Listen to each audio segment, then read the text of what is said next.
ini lonjakan gula darah nih Pak. Bapak kan sering makan papeda. Itu takarannya berapa tuh Pak? Kan Kalau mungkin ada yang belum ya kemarin lihat. saya eh, saya pernah melakukan uji coba kecil-kecilan. Hmm. Jadi saya variasikan berapa jumlah tepung dan Hmm. berapa jumlah air untuk membuat papeda yang penurunannya itu besar. Hmm. Saya ketemu yang paling bagus itu adalah saya sering sebut papeda rasio 9. Rasio 9 itu apa artinya? Satu bagian tepung, 9 bagian air. Hmm. Dalam berat ya, Hmm. bukan dalam volume. Ya, Jadi dalam kondisi berat yang ditimbang itu kan? betul. Heeh. Jadi saya biasa eh, menggunakan tepung 40 gram. 40 gram 40 itu ya. gram. Tepung papeda ini Pak. Tepung ini, bukan tepung padang, Sagu. tepung sagu rumbia. Rumbia. Nah, ini yang sering salah karena di pasaran yang namanya sagu itu kadang-kadang tidak ada definisinya. Tapioka juga dibilang sagu.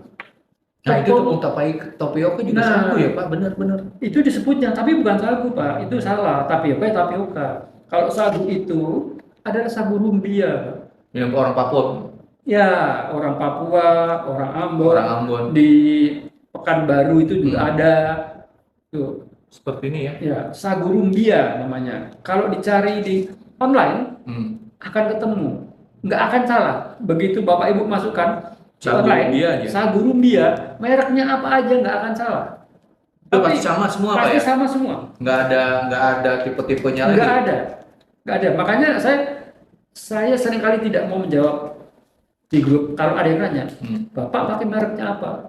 Apa Jangan aja? tergantung merek apa aja. Soalnya apa? Kalau saya sebut merek A, belum tentu Bapak ketemu juga gitu loh. Benar-benar. Heeh. Ya mendingan Bapak cari aja sagu rumbia, udah Hmm. Hmm. gitu. Jadi tadi pertanyaannya apa? Tadi pertanyaannya kalau makan papeda sagu, Hmm. Berapa ki? sagu rumbia, Berapa berapa kenaikannya? kenaikannya?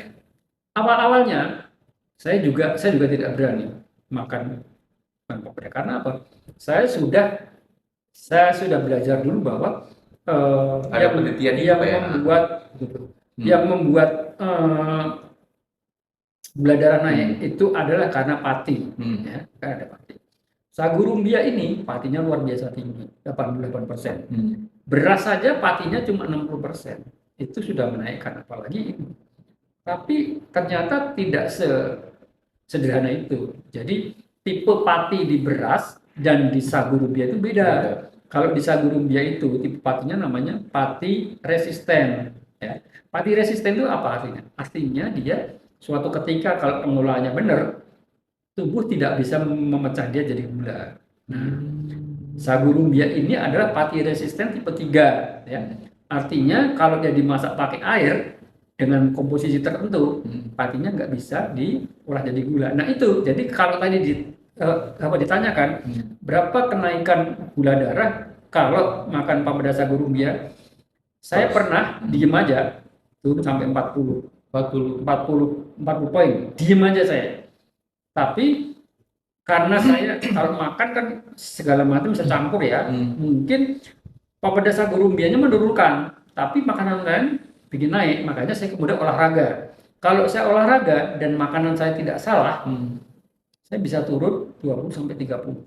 Yang saya bilang kemudian saya lemes, kemudian saya memilih itu gitu. Jadi tapi ya ini agak lucu. Kalau saya pernah nyoba, kalau gitu sagu rumbia itu aman dong dibikin apa aja. Saya pernah bikin dawet cendol, saya pernah bikin ongol-ongol, terus kemudian saya nggak tahu apa namanya, tapi orang Maluku sana itu sering sagu rumbia ini dicampur dengan kelapa parut, dikasih air sedikit, tambahin gula, kemudian digoreng tanpa minyak. Apa namanya gitu ya. Saya pernah nyoba itu, semuanya naik, gulanya naik tinggi sekali. Jadi kesimpulan saya, sagu rumbia ini untuk diabetes sih hanya aman untuk dibikin papeda Kayak dan gitu ya. papedanya harus rasio 9. Jadi nggak boleh berlebihan juga Pak ya. Nggak boleh. Ada takarannya sendiri ya. Ada, bukan takar, tapi perbandingan antara air dan tepung. Jangan terlalu banyak juga kan. Iya, betul. Ya, ini ada, ntar Pak, ada lagi pertanyaannya.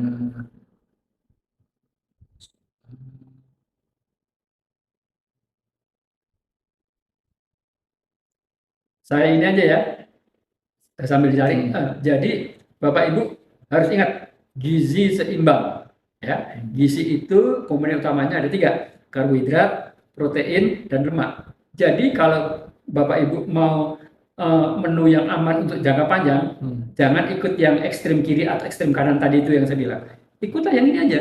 Karena orang sehat sekalipun, dia selalu disarankan untuk makan menu gizi seimbang. Karena kalau gizinya tidak seimbang, nanti bisa berpengaruh ke ginjal, segala. Jadi jangan sampai kita ingin mengatur gula darah kita, tapi malah kita kena ginjal. Jangan sampai begitu gitu. Serem juga dong kalau kayak gitu Pak ya. Benar. Terus iya kayak gini Pak. Kalau suami saya suka Senin Kamis nih Pak. Puasa 3 hari 3 bulan, alhamdulillah diabetes turun. Betul. Itu bisa pengaruh ya Pak ya? Betul. Asal pola hidup makan ini dijaga juga. Betul. Walaupun puasa, kalau setelah nggak puasa makannya ngabur, ya Nah, naik habis lagi. Lebaran itu tuh Pak. Betul. Lebaran gimana Betul. tuh Pak? Kita kan wah balas dendam nih. Kita kalau Iya. silaturahmi kan makannya tuh kalau nggak santan, gula, Ya. pokoknya ya kue-kue kering tuh banyak seperti itu tuh Pak. Ya, Hmm. tadi kan saya udah sebut di depan ya, Hmm. bahwa yang namanya gizi itu ada 3. Hmm. Salah satu komponennya adalah lemak. Hmm. Jadi jangan terlalu takut dengan yang namanya lemak. Ya. Kalau Lebaran, lemak itu identik dengan opor, gulai Iya, kan? boleh, benar. Nggak usah takut. Nggak usah takut ya. Ya, kita makannya ya sekedarnya saja lah. Kalau ada kuah santan, kuah gulai ya ambillah satu sendok sayur gitu. Jangan sampai semangkuk penuh kuahnya gitu. Jangan sampai. Yang penting dagingnya aja ya Pak ya. Dagingnya sih aman, daging nggak apa-apa. Daging, telur aman. Hmm. Terus satu lagi apa? Jangan lupa sayuran. Sayuran. Sayuran ya. Kan gulai nggak pakai sayuran, opor nggak pakai sayuran. Bener. Bikin sendiri sayurannya. Oh, pakai sawi itu ya, sawi putih. Sayurannya bikin sendiri. Mau sawi putih, mau bayam, ini enggak, Pak? Enggak. Mau bayam, mau kangkung, mau kubis, mau toge, nggak apa-apa. Cukup direbus saja supaya apa? Supaya tidak mengganggu rasanya opor dan gulai. Menghilangkan rasa itu. Kalau saya selama ini pun sebelum saya kena diabetes, tiap kali makan gulai itu saya nggak pernah makan gulai doang. Pasti saya minta direbusin sayuran. Yang sering adalah tauge. Tauge. Kombinasi ini seperti itu. Benar. Karena buat saya rasanya itu lebih enak. Waktu itu sebelum saya sakit diabetes tambah kecap, tambah sambal kecap. Nikmat banget itu Pak. Nikmat banget. Jadi makan gulai itu bukan gulai doang, tapi sekarang karena sudah diabetes saya nggak makan kecap. Tapi ya tetap pakai sayuran ya. Balik lagi urusan lebaran itu tadi. Ya nggak usah takut-takut amat lah. Ada gulai jadi ya makan aja gulainya gitu. Dagingnya kan aman. Ada opor ya makan aja opornya. Ayamnya aman. Telurnya aman. Oh, tapi kalau saya pergi ke 3 tempat disuruh makan gulai ya nggak apa-apa. Kan Bapak Ibu nggak tiap hari makan begitu.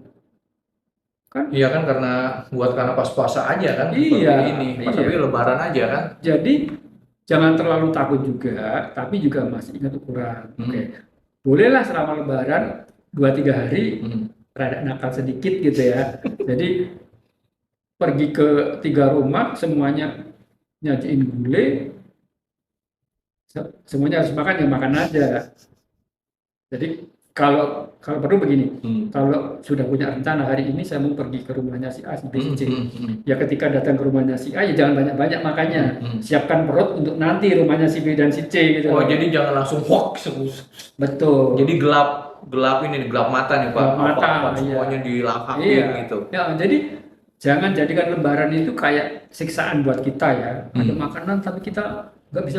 Kita bisa makan, mungkin tidak bisa makan semua, iya. Mungkin ada es buah segala macam yang ada sirupnya, ada es teler, ya itu enggak lah, itu sudah enggak lah. Tapi gulai kan masih bisa. Bisa. Kalau lontong sayur gimana tuh Pak? Boleh nggak tuh Pak? Lontong sayur. Lontongnya satu aja, satu potongnya. Besar itu ya. Satu potong. Satu potong. Itu panjang ya. Iya. Oh, satu potong. Lontongnya satu potong. Aja. Lontong sayur sama. Iya. Ya udah. Itu aja ya. Jadi yang berbahaya itu kan bukan sayurnya, tapi lontongnya. Oh ya karena karbohidrat tadi kan. Oke, iya. Ya apa boleh buat lah cuma segigit gitu istilahnya gitu. Kalau ada nastar ya jangan dimakan dalamnya gitu. Gigit aja luarnya segigit terus udah gitu. Yang penting kan ngerasain. Iya. Terus ini Pak, saya ada gula darah sekitar 180, apa itu gula gas saya tinggi ya katanya gitu. Ya. Oke, yang pertama saya bukan dok ya. Jangan panggil saya dok. Jangan saya, bilang dokter ya, Pak Wisnu. Saya adalah penyintas diabetes. Penyintas diabetes, ya. Jadi jangan panggil dok ya. Gula darah 180 itu kalau untuk ukuran saya tinggi. Apalagi akan muncul pertanyaan, 180 itu kapan ukurnya? Kalau bangun tidur udah pasti tinggi banget karena bangun tidur itu yang normal 2 digit ya. Yang normal 2 digit. Kalau diabetes ya sampai 120 lah masih diabetes dalam kondisi terjaga lah. Kalau bangun tidur 180 udah pasti tinggi banget ya. Atau 180 ini ngukurnya 2 jam setelah makan yang GD2 GPP tadi. 180 itu tergantung yang dimakan apa. Pasti ini makan nasi ini. Kalau segini. Kalau nggak makan nasi nggak mungkin tinggi 2 jam itu ya. Tinggi segitu nggak. Ini ada makan ini Pak nih, gula darah puasa 2 jam setelah makan gula darah itu puasa 120 Pak. Tapi badan lemes dan kepala kepusing. Ya. Itu gimana tuh Pak? Sebenarnya ini agak keliru, bukan gula darah puasa. Gula darah setelah 2 jam makan ini. Jadinya saya ini awalnya bingung. Gula darah puasa 2 jam setelah bukan gula darah puasa. Ini adalah gula darah 2 jam setelah makan ya. 120 itu mestinya nggak bikin lemes loh. Mesti nggak bikin lemes. Kalau lemes itu soalnya ada dua kemungkinan ya. Karena gulanya terlalu tinggi atau gulanya terlalu rendah. Kalau 120 itu juga nggak terlalu tinggi. Itu 2 jam setelah makan itu normal bawah, karena normalnya itu kan 120 sampai 140 2 jam setelah makan. Jadi kalau 120 itu normal pun masih di bawah gitu loh. Harusnya sih nggak pusing atau tidak lemas, tidak ya? pusing. Benar harusnya. Saya nggak ngerti kenapa. Harusnya tidak. Mungkin ada ini kali ini, ada yang ini yang kemarin udah lama ini. Ini ada yang nanyain. HbA1c itu apa sih dan cara ngeceknya gimana? HbA1c itu gampangnya gini. Kalau gula darah tinggi itu, gula darah kita naik, hemoglobin kita itu nyatet. Oh, saat ini gulanya katakan 100. Kemudian 1 detik kemudian dia catat lagi naik gitu. Jadi HbA1c itu adalah catatan dari hemoglobin itu, gula darah kita, rata-rata gula darah kita selama 3 bulan. Nah, kenapa 3 bulan? Karena sel darah itu umurnya 3 bulan. Setelah 3 bulan dia mati diganti dengan yang lain. Yang baru regenerasi tadi ya. Nah, jadi itu HbA1c itu adalah rata-rata gula darah selama 3 bulan ya. Ukurnya gimana? Pergi ke lab. Itu pasti akurat ya. Pasti akurat. Nanti diambil darahnya dari sini. Tangan. Nah. Terus kalau makan kacang tanah nih Pak, kan banyak lebaran pada kacang tanah tuh. Kacang tanah yang aman itu bukan kacang telur ya, bukan kacang Medan ya. Kalau kacang tanah yang dibalut dengan tepung, kacang telur itu udah pasti nggak aman. Hindari dah. Jadi kacang tok bener kacang tok bener. Kalau mau paling aman itu yang disangrai. Tapi kan jarang yang disangrai, biasanya digoreng. Oke, digoreng. Cuman juga jangan banyak-banyak. Saya ulang lagi, produk nabati itu pasti ada 3, karbo, protein, lemak. Dan kacang ini karbonnya juga tinggi meskipun